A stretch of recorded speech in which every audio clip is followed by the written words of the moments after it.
Hey, what's up, everyone? My name is DJ Forever Play, and I have a life story I want to share with you.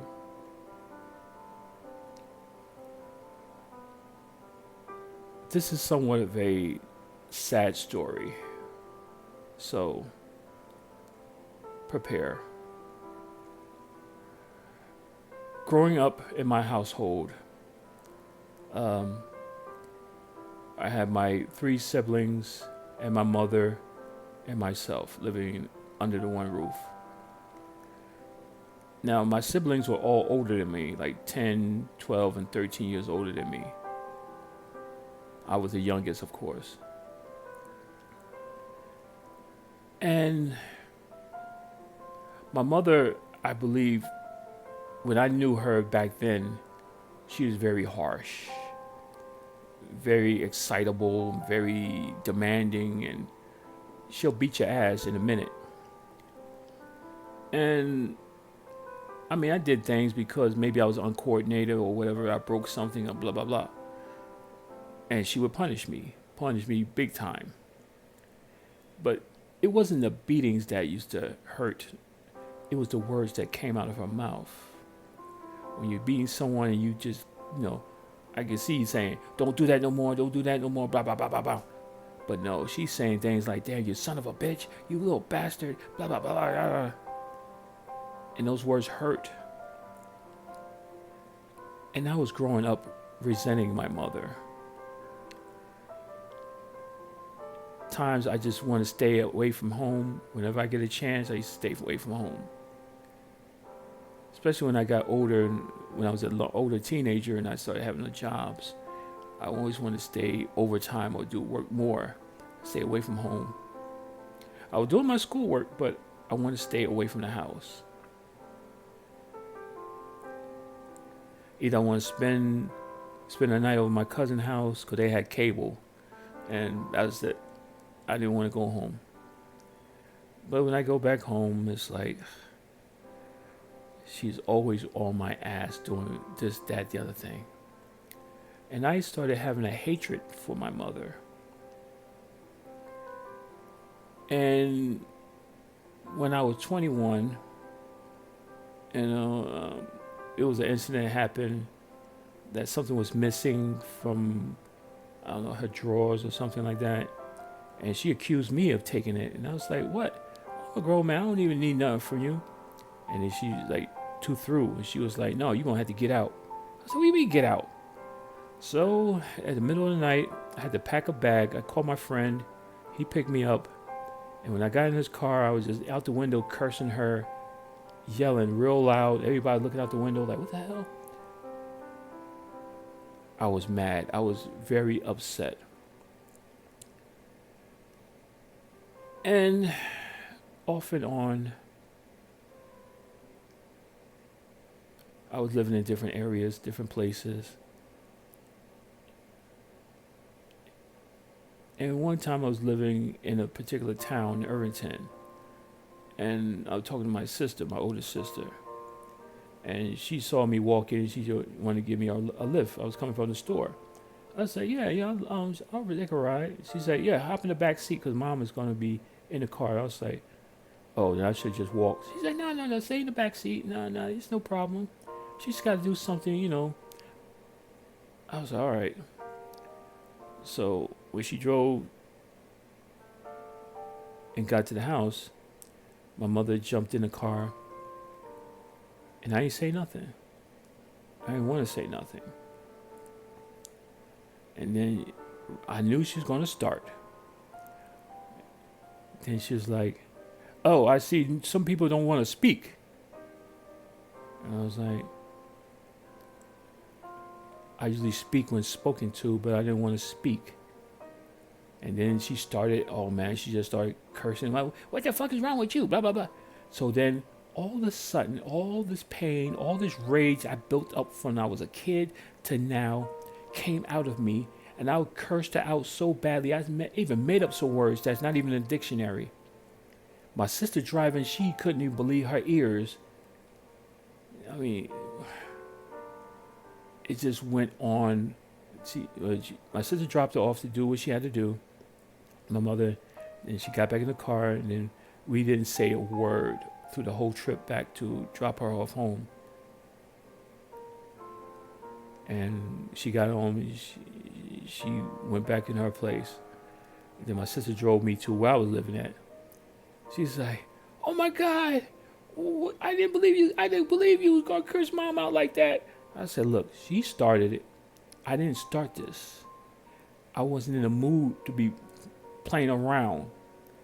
And that was all I needed to get off my chest because she'd been dogging me around for a long time." Okay, but oh my God. So it was kind of relief and a revolution for me because I could never ever talk to my mother like that because she always put a fear in me. But I stood my ground, and we had a really bitter relationship for like next couple of years. But eventually she got sick. She was diagnosed with diabetes. She had to stop smoking. She developed Parkinson's disease and arthritis.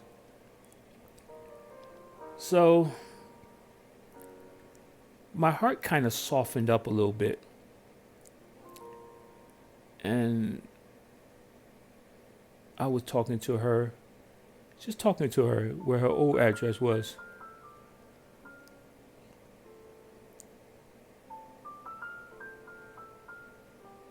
And as we talked, we started being more friendlier to each other. Because back then I could never talk to her. You know, she thought of me as a child. But now I'm talking to her as a grown-ass man. I'm in my 30s. And then we developed a relationship. Like all these years, we could have been at least friendly to each other. But it was like, I always thought you hated me. And she said, no, it's not that. It's something else. And I was like, okay. But we grew closer and closer until she moved to a senior citizen building. And I come visit her and help her out and stuff like that. And she'll come visit me where I was staying at. And it was fine. We talk on the phone all the time. And yeah. But it was like my brother it was her favorite, even though he couldn't read or anything like that. But he was her favorite. He passed away because he was doing something stupid. And he passed away. He was found dead on the steps, bleeding from his head and his ears. So she was grief-stricken about that. Then about early 2020, my oldest sister passed away from complications with her heart and aneurysm in her head. So that's why, wow, I'm losing family like crazy. Before that, my sister, the one who was 10 years older than me, she had a stroke. And so she was paralyzed on the right side of her body, but she's left-handed, so that was beneficial for that. So my mom was taking care of her, visiting her in the rehab places, making sure she had clean laundry and stuff. And then April 2020, my mother was going to a hospital to get some prescription for her arthritic pain. And for some reason, I was like, I haven't heard from her in a while. I haven't talked to her. What's going on? So I called that hospital because I knew that was her favorite hospital. And they gave me the runaround. They didn't want me to know exactly what was going on with her until one doctor, because I was real persistent. I'm like, what the hell is going on? Is she there or not? And there's one doctor that had to confess. Said my mother had caught COVID. But she's not getting any better. She's not getting any better. She's getting worse. And she's on a ventilator. So I was like, look, she's not getting any better? He said, no. Matter of fact, she's getting worse. I said, look, if you got to take her off, you got to take her off. Because I know she told me years ago, never have her living on a machine. She did not want to be held living on a machine. And I said, okay, well, doctor, you're going to have to take her off the machine. And they say, is that what you want? Because I guess you're the only one who's currently able to make the decision. I said, yes, my sister's in the rehab and my 2 other siblings are dead. So I'm going to make the decision. So they took her off the ventilator.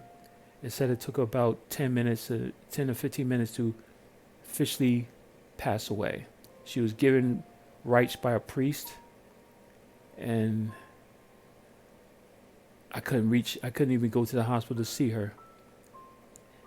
And that kind of pains me because we spent so much time hating each other, but when we finally got to get to know each other, it was like I learned a lot of history about our family and stuff like that, but we wasted a lot of time with animosity. I mean, geez, all this time we wasted cursing each other out in anger and stuff. Not just I was real stubborn. I didn't want to talk to nobody. They was like, man, you should make up with your mother. I said, oh, whatever. But I was, she got sickly in this when I said, well, some people just don't have much time to live. But I miss her. I miss my mother. But I'm real tight with my father. I talk to him every day, but I miss my mother. Because I was raised, in the household with my mother. But we should have used more of that time to get to know each other better. Because I was very different. I was very, had my own opinions, and I used to mumble talk under my breath, and she could hear everything. So, but yeah, I miss my mother. And it just kills me that I had to make that decision to pull her off the ventilator. But we're not promised tomorrow. So if you have anything that you're going through with your parents or a loved one, don't let it go so long that you need to build your bridges with that person. Because I didn't want to wait that long to get to know my mother. It's like I grew up in a household and I just never really knew her. And I just miss her. I miss her a lot. But thank you for letting me share this story with you. Please subscribe to the channel. And remember, life is not promised to everyone. We are not promised tomorrow. So make the best of your life. Mend these broken bridges and mend those torn fences. And don't have anger against anyone, especially a parent or a loved one. Take care. Have a great day.